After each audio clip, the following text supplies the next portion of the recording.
Huku kesi ya kuwatambua baba wa watoto waliozaliwa na wanajeshi wa Uingereza wa Batuk ukiendelea, leo mtazamaji, tunaangazia habari za mama mmoja aliyepatwa na tatizo hili na kuachiwa malezi, na anaelezea zaidi kuhusu madhila anayopitia. Mwanahabari wetu Hilda Kipto anaarifu.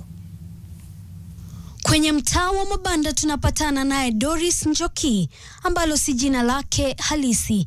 Anasimulia ahadi iliyovunjwa miaka 22 iliyopita. Jina lake lilikuwa Stephen, mwanajeshi aliyetumwa chini ya kitengo cha mafunzo ya jeshi la Uingereza nchini Kenya Batuk.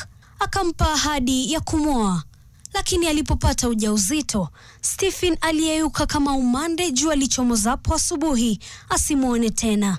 Nikapata mimba yake. Kupata mimba yake, akapigwa, akarudi UK. Nikastruggle sana kulea ule mtoto. Leo mwanawe Paul, ambalo si jina lake halisi, pia ana umri wa miaka 22. Akaenda kwao. Kutoka hiyo wakati sikuwahi kumuona tena. So nilitabika sana na mimba yangu na mtoto wangu. Doris aliachwa nje katika kesi inayoendelea ya watoto 11 wanaotafuta baba zao, kwani chembe na 7 zilithibitisha kuwa ana msimbojeni wa Kifaransa. Ijapokuwa Stephen anayesemekana kuwa babake alihudumu katika kambi ya Batuk hakuwa Muingereza. Maswali yakiibuka kuhusu ni vipi raia wa Ufaransa alikuwa katika kambi ya Waingereza.